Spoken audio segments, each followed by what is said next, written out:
Another Day, and it is a compilation of 50 columns that I wrote for The Citizen back in 1988. And my husband and I were on a farm raising 4 kids, and we had lots of fun and crazy things happened, and here's one of them. This one's called Who's Counting Chickens Anyway?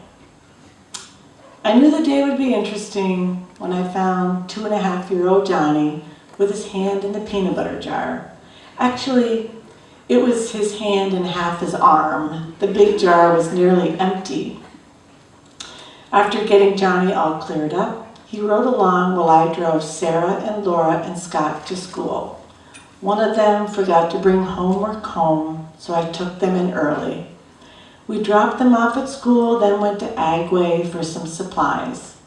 Johnny was thrilled to see 3 varieties of downy 3-week-old chickens in 2 big tubs. The soft, feathery little birds crowded on the floor of the tubs, where they were kept warm with heat lamps.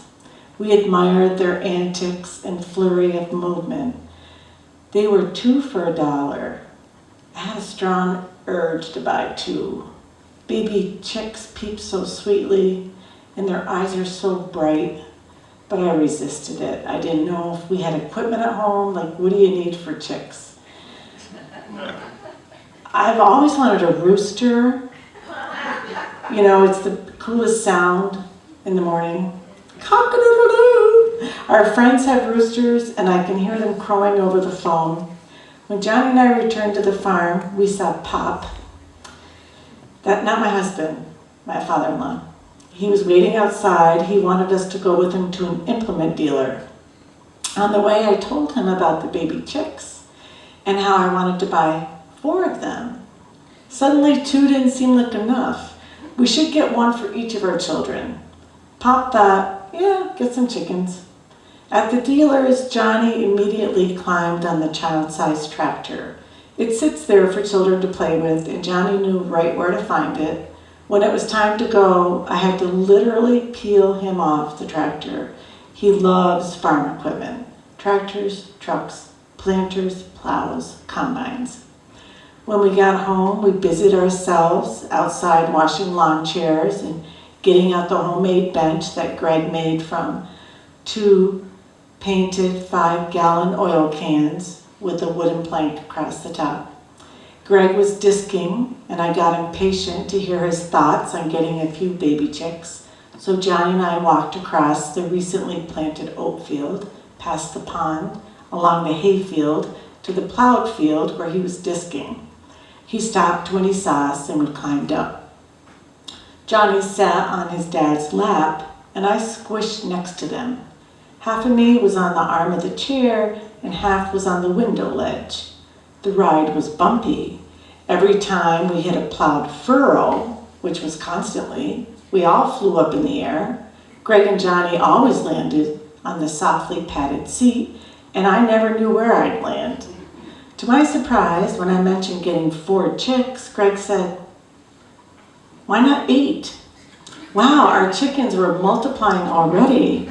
As soon as I got Greg to agree to my baby chick plan, Johnny and I climbed down. Getting Johnny off that tractor was hard. Harder than at the dealer's. I decided to wait to go to Agway. The following day was Saturday, and I wanted our children to come and adopt the new farm members. At breakfast, Pop changed his tune, and he tried to talk me out of getting them.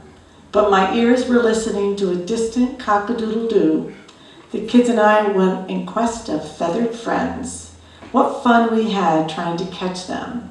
We stood at one end of the tub, and just as we reached down to pick one up, in a flutter of activity, they all scrambled to the other end. This continued until we outsmarted them, divided our troops, and stood at both ends of the big tank.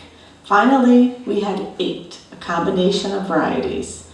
When we arrived home, we put them in a big box. Guess who liked them the most? Pop. He reminded Greg of the brooder that was in the attic. Grandma Panek always raised 50 chickens each spring, and the brooder was still in good shape. Greg and Sarah carried it outside and cleaned it off and assembled it, and we put the 8 little downy little guys into their new condo in our back room. Pop said, "They got so much room in there. Too bad you didn't get 10. Greg said, "Why don't you go back and make it an even dozen?"